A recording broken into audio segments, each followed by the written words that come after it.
and inadequate micronutrients like zinc and boron and strontium and silica that you need for it to structure properly. If you fall, it's very likely you'll end up fracturing something. So our bones should be like in Aikido and all these martial arts, it's better to be flexible than really just dense and hard.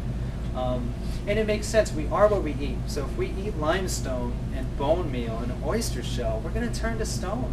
But do you know they find this ectopic calcification in all types of tissues? There's something called brain gravel.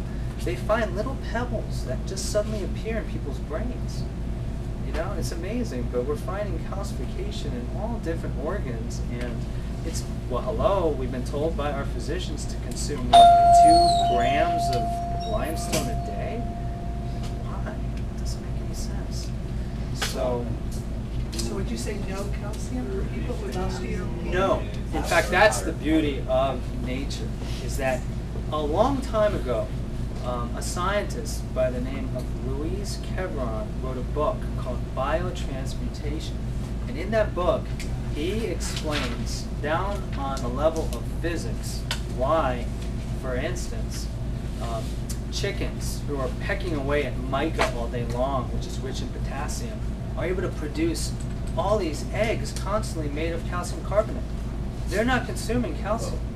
But why do cows excrete 5 times more calcium than they ingest? Well, why do crabs suddenly materialize in magnesium-rich water an entire exoskeleton made of calcium carbonate? Or why do the workers in the Sahara, in 130-degree weather, eat salt tablets to make themselves cooler? And why do they excrete all this potassium and not sodium? Because of biotransmutation. There's something called low-energy nuclear transformation, which allows minerals to become different minerals. So calcium can become magnesium, and silica can become potassium, and that's how it works down on the subatomic level. And that's what living systems are. Now, it violates basic laws of classical chemistry and physics, which, by the way, back in the early 1900s, all those laws were shown to be inaccurate because of quantum mechanics. And basically, we're seeing here right now an illusion, which is that this is matter, like we're solid. It's basically space, you know. And there are all these laws that occur in nature, like the wave particle duality of light, that say that 2 things can be exactly opposite and yet be the same thing. Or you can have communication between things faster than the speed of light in the universe. I mean, these are basic discoveries which have revolutionized technology, and it's not yet even begun to be applied to medicine and nutrition. But the beauty of it is if we eat whole foods rich in certain nutrients, like say we eat a lot of magnesium-rich food, our body can then produce the calcium necessary for healthy bones. Now, if instead we consume a lot of dead inorganic calcium, that could probably end up causing far more harm than good. So why is it that the rural peasants in China who consume lots of green leafy vegetables all day and very little calcium have such strong bones? You know, they don't even know what osteoporosis is. It's because they're eating the substances that nature produced that enable us to have strong bones. So that's the beauty of it, is there's a deeper level to nutrition that we are so in the dark ages. I mean, there's very little difference between giving people Fosamax and giving them lead or arsenic, or bloodletting. Well, actually, bloodletting and maggot therapy are actually legitimate, but Fosamax is probably more on the level of, you know, I hate to say it, but I sometimes get images of the Nazi experiments in the Holocaust, because it's a form of, I can't even use the word chemotherapy because it's not therapeutic, but to give someone a poison that kills your bone, and for them to be convinced that now this is going to make their bone healthier, even though we know it might destroy their hearts or dissolve their jawbone, good Lord. You know, why are we subjecting ourselves to that? Yes, sir.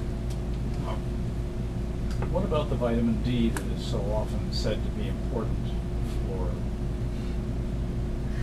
stuff in the body? So if you don't take it with a calcium pill, should you take vitamin D, or should you just forget it and get out in the sunshine? Well, there is a problem here, which is that a good thing is that, yes, doctors are now becoming aware that there are these really basic nutrient deficiencies and that we need adequate D in order to have healthy bones. And really the correlation may be more significant with cancers. Across the board, D levels are associated with cancer. So low D, higher rates of cancer. Higher latitudes, less sunlight, more cancer rates, especially breast and prostate cancer. But D is not a magic bullet, and what they are doing is they are over-prescribing, and they're giving people huge amounts, up to 40 to 50,000 IUs, which will cause hypercalcemia, which is very bad.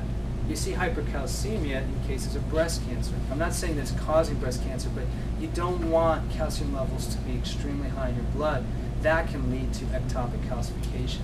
So the more D you take in, the more K you need. And what they're finding is people on Coumadin, which blocks the action of vitamin K. What an amazing drug that is. It's rat poison.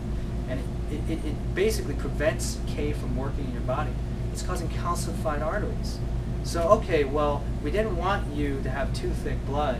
So, instead of, so you're getting hemorrhaging as a side effect, where now you got the other extreme, and on top of that, now your arteries are turning to stone. So what they've shown, actually, I found a great study, is that when they use warfarin, if you give people a dose of 100 mcgs of K, I think it's K2 a day, their treatment outcome is so much better. So stabilizing K levels with a anticoagulant like Coumadin with vitamin K actually improves the treatment outcome, because people on Coumadin are told, stay away from green foods, you can't have K, it's dangerous. Hello, the last thing that they want to have happen is complete depletion of K in their body. It's causing osteoporosis and it's hardening the arteries. It's just insane. How do we get to the point where we think rat poison is a medicine? There was a study done at University of Edinburgh involving over 40,000 participants, and they compared Plavix to high vitamin C levels in their blood based on what they're eating. There was a 44% reduction in stroke with those in the top quarter percentile of vitamin C levels in their blood versus about an 8% reduction in the case of Plavix therapy with increased intracranial hemorrhage. So, what are we doing? This is not medicine. This is something very terribly different than medicine. So yeah, I think with D, it's important. But we don't want to go overboard either. We want to make sure we're getting exposure to sunlight. Supplemental D is probably just perfectly fine, but we do also want to be mindful that the more D you take, the more K you need. And you could end up doing more harm than good by giving people therapeutic drug-like potencies of substances. And that's really the key in whole food nutrition, is if you take from a whole food complex out one of the vitamins, at that moment it is a chemical. And you can expect a pharmacologic response. So if it's ascorbic acid out of a grapefruit, at that point in time now, it might suppress a symptom. You might end up reducing histamine, for instance, or boosting interferon to fight infection, but now you've probably created an opposite deficiency. So we really need to get back to realizing that if our culture acknowledged the therapeutic efficacy of grapefruit as superior to Fosamax, well then the whole drug industry would collapse, and that's the only reason why we don't know that as being a viable option. It's just amazing. So how much D, K, and calcium would you recommend for someone who has osteopenia, who's going to be eating everything that you have listed, but also wants to cover all her bases? Well, I definitely can't recommend anything. But I'll listen.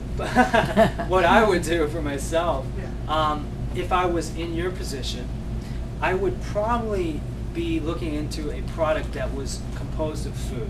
So there are companies that have done this. There is Mega Food, there is New Chapter, there is Garden of Life. Well, actually, they just changed their whole approach. But you would use something that is actually composed of food. So marine algae is a new cutting-edge therapy.